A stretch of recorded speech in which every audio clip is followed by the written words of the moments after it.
सर्वच पालकांना माहिती होण्याची गरज आहे. बरेच जागरूक पालक असतात, ते लक्ष देतात, पण आपल्या कामाच्या व्यापामधून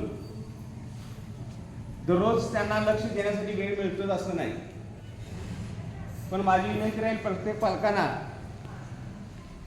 जास्त वेळ का नसेल, आपल्याला नसेल तर बाकीच्या दुसऱ्या घरातल्या प्रत्येक पालकांना किंवा प्रत्येक कुठल्याही नागरिकांना की पालकाची आपण विचारपूस केली पाहिजे, त्याचे संगत बघितले पाहिजे, त्याचा अभ्यास बघितला पाहिजे, त्याची काय करतोय तो याच्यावर लक्ष गेलं पाहिजे.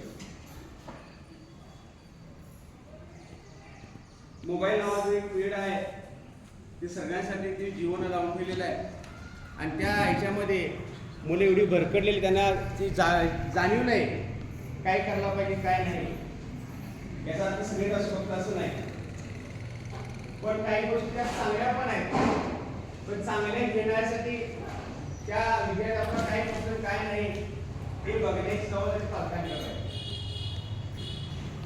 कारण जर चांगलं ज्ञान घेतलं तर तो चांगलंच पुढं निर्माण होणार आहे. आणि तिथे सगळेच तुमचं भविष्य, तुमचं करिअर आपण हे विद्यार्थ्यांकडे बघत असतो. जे आपल्याला साध्य झालं नाही ते माझ्या मुलग्याकडनं किंवा माझ्या मुलीकडनं साध्य व्हावं, तिची प्रगती व्हावी, तिची प्रगती बनावं, चांगली नोकरी मिळावी.